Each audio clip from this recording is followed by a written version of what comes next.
नमस्कार, AB star news देख रहे हैं आप। मैं हूं आपके साथ हुजैफा गोल। और बड़ी खबर आ रही है दिल्ली से। आपको बता दें कि दिल्ली में कोरोना के केसेस बढ़ते ही जा रहे हैं। एक दिन में 2 गुना केसेस हो रहे हैं। आपको बता दें कि दिल्ली से बड़ी खबर सामने आ रही है। एक दिन में पिछले 24 घंटे में 10,665 केस सामने आए हैं। आपको बता दें दिल्ली से बड़ी खबर सामने आ रही है। कह सकते हैं कि दिल्ली में कोरोना की लहर शुरू हो गई है। कोरोना से पिछले 24 घंटे में 8 लोगों की मौत भी हो गई है। आपको बता दें कि दिल्ली से बड़ी खबर सामने आ रही है। पिछले 24 घंटे में 10,665 केस सामने आए हैं। बीते 24 घंटे के दौरान राजधानी में कोरोना के मामले 2 गुने हो गए हैं। बुधवार को दिल्ली में 10,665 नए मामले सामने आए हैं। इस दौरान संक्रमण दर 11.88% रही। वहीं 8 मरीजों ने दम भी तोड़ दिया। आपको बता दें कि 26 जून के बाद दिल्ली में कोरोना से इतनी ज्यादा मौतें हुई हैं। आपको बता दें कि दिल्ली से बड़ी खबर सामने आ रही है। 10,665 मामले सामने आए हैं। दिल्ली के स्वास्थ्य विभाग द्वारा शेयर किए गए आंकड़ों के अनुसार राजधानी में कोरोना एक्टिव मामलों का आंकड़ा 23,307 तक पहुंच गया है। वहीं बीते 24 घंटे में 2,239 लोग कोरोना से ठीक भी हुए हैं। स्वास्थ्य विभाग ने बताया कि दिल्ली में अब तक संक्रमितों की कुल संख्या, आपको बता दें कि दिल्ली में इस वक्त 11,551 मरीज होम आइसोलेशन में भी हैं, जबकि 10,474 अस्पताल में भर्ती हैं। स्वास्थ्य विभाग के अनुसार दिल्ली में मंगलवार को 79,724 टेस्ट किए गए। इनमें से 72,145 RT-PCR, CBNAT टेस्ट और 17,597 रैपिड एंटीजन टेस्ट किए गए। दिल्ली में अब तक कुल 33 लाख से ज्यादा जांचें हुई हैं। आपको बता दें कि दिल्ली में कोरोना के ओमिक्रॉन स्वरूप के मामले बढ़ने पर स्वास्थ्यकर्मी 20 की चपेट में आ रहे हैं। दिल्ली के अलग अलग अस्पतालों काम करने वाले 400 से अधिक स्वास्थ्यकर्मी पिछले एक सप्ताह में कोरोना की चपेट में आ चुके हैं। इनमें डॉक्टरों की संख्या सबसे ज्यादा है। एम्स में काम करने वाले करीब 50 डॉक्टर और 53 स्वास्थ्यकर्मी कोरोना की चपेट में आ चुके हैं। इनमें रेजिडेंट डॉक्टरों की संख्या सबसे ज्यादा है। आपको बता दें कि मनोचिकित्सा एनेस्थीसिया विभाग के 1 दर्जन रेजिडेंट डॉक्टरों को कोरोना ने अपनी चपेट में लिया है। वहीं कई नर्सिंग कर्मचारी भी कोरोना संक्रमित होकर होम आइसोलेशन में हैं। तो इस वक्त की बड़ी खबर आपको बता दें कि दिल्ली में कोरोना संक्रमण की दर 11.88% हो गई है। साथ ही जो पिछले 24 घंटे के केसेस सामने आए हैं वो 10,665 केसेस सामने आए हैं। साथ ही 8 लोगों की मौत भी हो गई है। जैसे जैसे पहले अनुमान लगाया जा रहा था कि कोरोना की केसेस में बढ़ोतरी देखी जा सकती है। पहले केजरीवाल सरकार ने कहा था कि आज जो कोरोना के केसेस हैं वो 10,000 से ज्यादा हो सकते हैं। वैसा ही हुआ है। 10,665 केसेस सामने आए हैं। आपको बता दें कि परसों के आंकड़े जो हैं उस पर 4,000 के आसपास आंकड़े थे और कल जो आंकड़े थे वो लगभग 5,500 के आसपास थे। आज जो मामले बढ़कर सामने आए हैं वो 10,665 है। जिसके बाद आपको बता दें कि अरविंद के सीएम जो मुख्यमंत्री है दिल्ली के वो भी कोरोना पॉजिटिव पाए गए थे। साथ साथ आपको बता दें कि देश भर में बड़ी बड़ी हस्तियां भी कोरोना पॉजिटिव हो रही हैं। बिहार के कई मंत्री कोरोना पॉजिटिव हो गए। साथ ही बॉलीवुड में कई हस्तियां ऐसी हैं जो बॉलीवुड की ऐसी हस्तियां हैं जो कोरोना संक्रमित पाई गई हैं। साथ ही आपको बता दें एकता कपूर हो गई और साथ ही यश चोपड़ा की जो फैमिली है वो भी कोरोना पॉजिटिव पाई गई थी। साथ ही अर्जुन कपूर, उनकी बहन भी कोरोना पॉजिटिव पाई गई है, कह सकते हैं।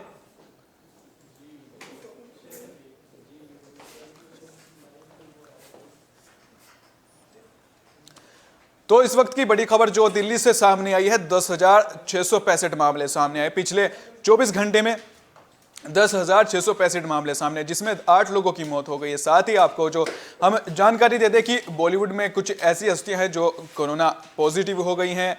जैसे कि मैंने आपको बताया कि एकता कपूर हो गई, अर्जुन कपूर, उनकी बहन, और साथ ही बड़ी बड़ी ऐसी हस्तियां जैसे यश चोपड़ा की फैमिली। साथ ही अमिताभ बच्चन के घर में भी एक कोरोना पॉजिटिव पाए गए हैं। साथ ही आपको बता दें कि बिहार के कुछ ऐसे मंत्री हैं जो कोरोना पॉजिटिव पाए गए हैं। साथ ही देश में आंकड़े इस कदर बढ़ रहे हैं, लगभग आपको बता दें कि 58,000 से ज़्यादा कोरोना के केसेस बढ़ रहे हैं। साथ ही एहतियात भी बरतनी इसमें ज़रूरी है। साथ ही जो सरकार है, साथ ही सबसे पहले आपको बता दें दिल्ली सरकार ने पहले येलो अलर्ट जारी किया गया था। उसके बाद जो 10 बजे से 5 बजे तक नाइट कर्फ्यू भी लगा दिया गया था। साथ ही जो पहले मेट्रो में 50% की जो कैपेसिटी है उसके साथ यात्री सफर कर सकते थे, लेकिन अब उसको बढ़ाकर 100% कर दी है, क्योंकि मेट्रो के बाहर लाइन काफी लंबी लग रही थी, जिसके बाद ये और ज्यादा कयास लगाए जा रहे थे कि कोरोना के केसेस और भी ज्यादा बढ़ सकते हैं। जाहिर सी बात है, अगर लाइन बाहर लंबी लगेगी तो कोरोना के केसेस तो जरूर बढ़ेंगे, क्योंकि जैसे कि हमने देखा है, हम सुबह आप लोगों ने भी देखा ही होगा, जैसे हम सुबह निकलते हैं तो मेट्रो के बाहर इतनी लंबी कतारें लगी होती हैं कि उसमें डिस्टेंस भी नहीं होता और उससे और ज़्यादा खतरा सामने आता है।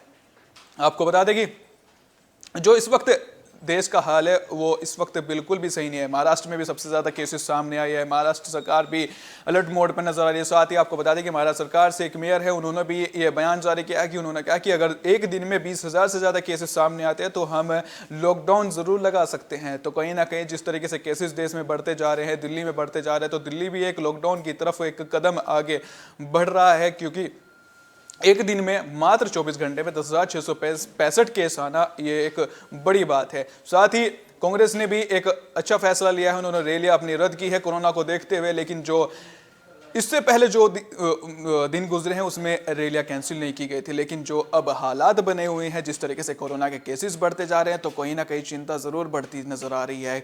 जिस तरीके से केसेस बढ़ रहे हैं, एक दिन में आपको बता दें कि देश में 58,000 से ज़्यादा केसेस सामने आ रहे हैं। उसके बाद कोरोना से लगभग 550 से ज़्यादा लोगों की मौत हो चुकी है और दिल्ली में पिछले 24 घंटे में 8 लोगों की मौत हो गई।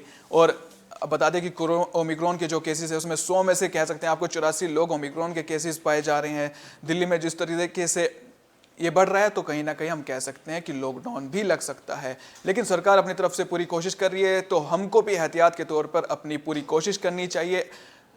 ज़रूरत पड़ने पर ही घर से बाहर निकले, साथ ही मास्क जरूर लगाएं। अगर आप मास्क नहीं लगा रहे हैं तो ये बहुत गलत बात है। अगर हाथ भी समय समय पर धोते रहें, सैनिटाइज करते रहें। जब सबसे अहम चीज़ है, अगर आपको ज़रूरत है घर से बाहर जाने की तभी आप घर से बाहर निकले। उससे कह सकते हैं कि फालतू में आप घर से बाहर बिल्कुल भी ना निकले। अगर आपको ज़रूरत नहीं है घर से बाहर निकलने की, अगर आप ज़रूरत पड़ रही है तब निकले, बेवजह घर से बाहर ना निकले। क्योंकि जैसे अब हम देखते हैं कि रोज़मर्रा की ज़िंदगी में जैसे लोग बाहर मार्केट में जाते हैं, ज़रूरत होती है तब जाते हैं, लेकिन कुछ लोग ऐसे थे जो ज़रूरत के हिसाब से नहीं जाते, घूमने के हिसाब से जाते हैं। लेकिन अब इस वक्त ये घूमने का कह सकते हैं कि घूमने का सिलसिला दौर नहीं है, घूमने का जो वक्त नहीं चल रहा है घूमने का, कह सकते हैं ये वक्त आपको घर में रहने का। साथ साथ ठंड भी बढ़ रही है, तो दोनों तरीके से आप मुश्किलों में आ सकते हैं। एक तरफ तो कोरोना के केसेस बढ़ रहे हैं, तो दूसरी तरफ ठंड भी बढ़ रही है, तो दोनों तरफ आप पूरी तरीके से घिर रहे हैं। अगर आप इसको नज़रअंदाज कर रहे हैं तो ये बेहद ही गलत बात है, क्योंकि सरकार अपनी तरफ से पूरी कोशिश कर रही है। फिर बाद में लोग कहते हैं कि सरकार कुछ नहीं कर रही है। चाहे कोई सी भी सरकार लीजिए, आप बीजेपी की सरकार लीजिए, कांग्रेस लीजिए, कोई भी आम आदमी पार्टी, फिर आप सरकार पर सवाल खड़े करते हैं कि सरकार ने कुछ नहीं किया। इतनी मौतें कोरोना से हुई, आपने दूसरी लहर में देखा किस तरीके से कोरोना से इतनी मौतें हुई है, इतनी लाशें हमने देखी हैं, इतनों अपनों को भी हमने खोया है कि कोरोना जो दूसरी लहर आई थी। अब जो ये मामला दोबारा सिलसिला शुरू हुआ है, तो इसमें तो ज़रूर आप एहतियात ज़रूर बरतेंगे। हमने दूसरी लहर में सीखा है, तो ज़रूर इस चीज़ को ध्यान में रखते हुए हम अपना जो भी कदम है उसको एहतियात के तौर पर उठाएं, ज़रूरत के हिसाब से उठाएं, बेवजह की चीज़ों में मुब्तला ना हो। जिस तरीके से आपने देखा कि पिछले 24 घंटे में 10,665 केस आना, ये कोई छोटी बात नहीं है, बहुत बड़ी बात है। दिल्ली में जून से पहले मौतें हुई थी इतनी 8, उससे पहले अब ये जाकर मौतें हुई, तो जाहिर सी बात है अब खतरे की घंटी बज चुकी है। आपको डरना चाहिए, हम ये नहीं कह रहे कि डरना नहीं चाहिए। डरना इस वजह से चाहिए कि अगर आप डरेंगे तभी तो आपके दिल में कुछ चीज़ें अपनी ज़िंदगी के लिए अहमियत ज़रूर होगी। जब आप अपनी केयर करेंगे तभी आप अपने घर वालों की केयर कर सकते हैं, अपने पड़ोसी की केयर कर सकते हैं, उसी के साथ आप देश की भी केयर कर सकते हैं। पहले आपको खुद की करनी है, अगर आप खुद की नहीं कर रहे तो आप देश का भी भला नहीं कर रहे हैं, क्योंकि सरकार अपनी तरफ से पूरी कोशिश कर रही है। हम तो यही चाहेंगे कि लॉकडाउन ना लगे, लेकिन जिस तरीके से हालात बढ़ते जा रहे हैं, केसेस बढ़ते जा रहे हैं, दिल्ली में नहीं पूरे देश में बढ़ते जा रहे हैं। अब मुंबई को ले लीजिए, मुंबई में सबसे ज़्यादा केसेस होते जा रहे हैं, महाराष्ट्र में इतने ज़्यादा केसेस हो गए हैं। अब कोई से भी राज्य उठा के देख लीजिए, केसेस बढ़ते जा रहे हैं, तो कहीं ना कहीं लॉकडाउन का खतरा नज़र आ रहा है। और इसकी अगर लॉकडाउन लगता है तो कहीं ना कहीं अर्थव्यवस्था पर भी इस पर एक तरीके से मामला गंभीर होता नजर आएगा, क्योंकि अर्थव्यवस्था डाउन हो जाती है। जिस तरीके से हमने देखा जब लॉकडाउन लगा तब तक जो गरीब लोग हैं वो परेशान हुए हैं, मिडिल फैमिली के लोग परेशान हुए हैं, सभी लोग परेशान हुए हैं जब लॉकडाउन लगा है। यहाँ तक कि जो बॉलीवुड की मूवीज़ हैं वो पोस्टपोन हो चुकी हैं, साथ ही सिनेमा घर बंद हो चुके हैं। तो कहीं ना कहीं हमको अब इस चीज़ पर ध्यान देना होगा, एहतियात बरतनी होगी जिस तरीके से मामला बढ़ रहा है। बड़ी खबरों में फिलहाल इतना ही। देखते रहिए स्टार न्यूज़, यहाँ पर खबरों का सिलसिला कभी नहीं थमता। नमस्कार।